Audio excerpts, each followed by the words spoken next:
So hello, what's up mga kaisla? Welcome back to my YouTube channel, Buhay Isla ni Jess. And for today's video mga kaisla, nandito kami ngayon sa Alaska. I-share ko lang sa inyo kung ano meron dito mga kaisla kasi dito ako dumadaan sa wooden at iwan ko maraming deer dito mga kaisla. Yan dito, anytime may mga bears yan na lumalabas. Explore lang natin dito mga kaisla kung anong meron dito sa sinasabi nilang Ketchikan, Alaska mga kaisla, kasi first time kong nakalabas dito. So daming activity makikita dito mga kaisla. Subukan kong i-film lahat dito. I-share ko sa aking YouTube channel, Buhay Isla ni Jess. Kung ikaw nakasubscribe sa aking YouTube channel, napakaswerte mo mga kaisla. Ikaw na, para ka nang nanalo ng loto mga kaisla. Forest na ito is ano to? Ito man-mid forest mga kaisla. Gun-mid forest ito. Oh my God! Daming bear dito mga kaisla. Kung gusto mong hindi matuklaw ng bear, maggandahan ka sa mga sinasabi mo dito. Itong dinadaanan ko mga kaisla is parang wooden stores to mga kaisla. At daming gandang view dito mga kaisla. May share ako sa inyo konti. Ito sa Ketchikan, Alaska, United States mga kaisla. Bago tayo magpatuloy sa video na ito mga kaisla, balikan muna natin ang kanilang port area kung saan kami dumadaong sa biyahe na ito. At ang lugar na ito ang pinakaunang syudad sa Alaska. Kaya ganoon na lang ka-historic ito. At makikita nyo na may monument at may mga taong nakatayo. Ang mga tao na yan, sila pala ang mga pangunahing tao na nakatira sa lugar na ito. At bawat isa sa kanila ay may kanya-kanyang inilarawan sa kanilang unang pamumuhay sa lugar na ito. Gaya na lang ng pangunguha ng kahoy, pagmimina, pagtatanim, pangisda at ang musika. At kaya ngayon mga kaisla, punta tayo sa tinatawag nilang Creek Street, kung saan doon mo makikita ang napakaraming salmon na isda. At ito na yung tinatawag na Creek Street mga kaisla, kung saan napakaraming salmon. Kaya daming mga taong nagpunta dito para lang masaksihan kung ano ang itsura ng isda na ito sa personal. Actually mga kaisla, ito yung one of the best attractions sa lugar na ito. Kaya hindi ko na matiis na hindi ko rin i-share sa aking mga subscriber ang mga pangyayari na ito. Kaya kung ikaw nakasubscribe ka sa aking YouTube channel, Buhay Isla ni Jess, napakaswerte mo mga kaisla. Para ka nang nanalo ng napakalaking premyo sa loto. At kung may nakita ka na may parang lumalangoy na baboy mga kaisla, hindi yan baboy mga kaisla, seal yan mga kaisla. Hinahabol niya yung salmon, yan din pala ang kinakain ng seal mga kaisla. Seal.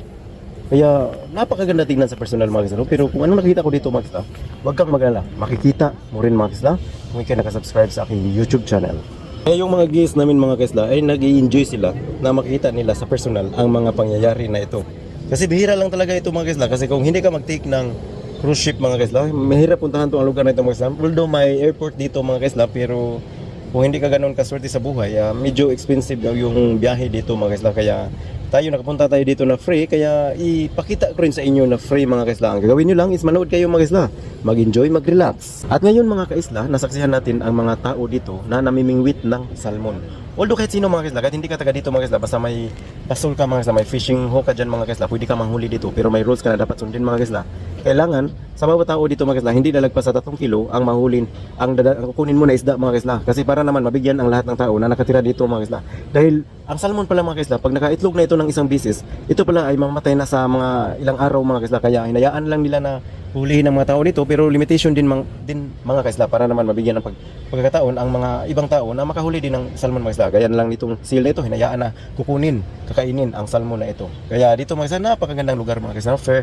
Napaka-fair dito mga kaisla, walang labis, walang kulang mga kaisla. Napakagandang view mga kaisla. All natural, walang halong chemical.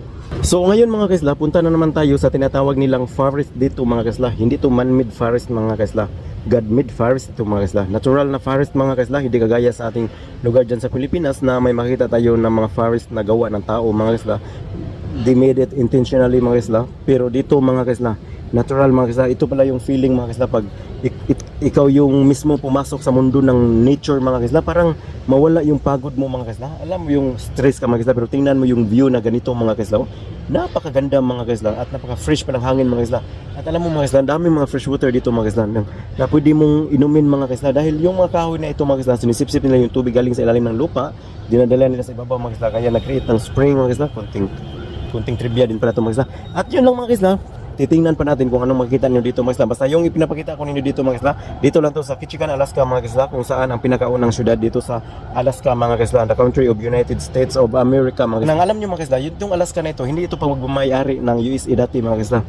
pagmumayari ito ng Russia mga kaisla, pero binili lang ito ng US noong unang panahon pa mga kaisla, kasi akala nila hindi ito ma-discover na lugar nito kasi medyo napaka-remote na ito mga kaisla, napaka-probinsya, pero hindi nila alam mga kaisla na napakarami palang resources dito mga kaisla, kaya sobrang sisi na siguro ng mga taga Russia mga kaisla bakit bininta nila ito sa mga taga US mga kaisla. Kaya yun lang mga kaisla, kundi kalaman, kundi trivia, yan lang yung share ko sa inyo mga kaisla, nalalaman ko lang yun sa mga tanong-tanong ko dito mga kaisla, sa mga research. O kung gusto mong hindi ka maniwala sa akin mga kaisla, pwede ka mag-research mga kaisla, sino ang may-ari ng Alaska, ng lugar na ito mga kaisla, sa noong dating unang panahon.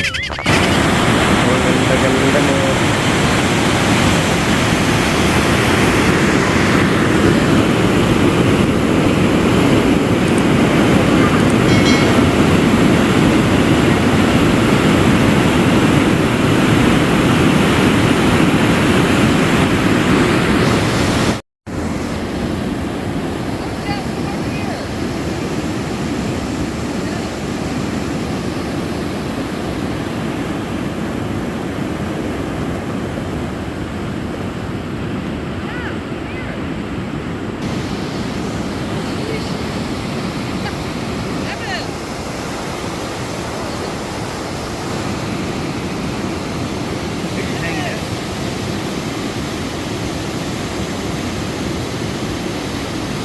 Evan.